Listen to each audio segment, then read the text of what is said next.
লাল করে ভেজে নেব।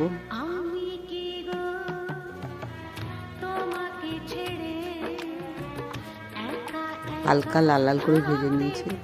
এবার কাঁচা লঙ্কা, রসুন আর আদা কুচিটা দিয়ে দিলাম, ওটাও একটু ভালো করে ভেজে নিলাম।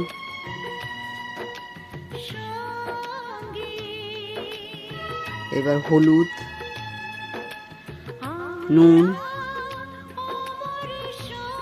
সব একসাথে দিয়ে সুন্দর করে নেড়ে চেড়ে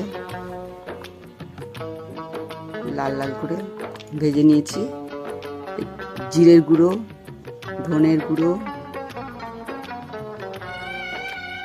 এগুলো দিয়ে ভালো করে একটু কষিয়ে নিলাম, তাতে ভালো গন্ধ আসবে। একটু চিনি দিয়ে দিলাম।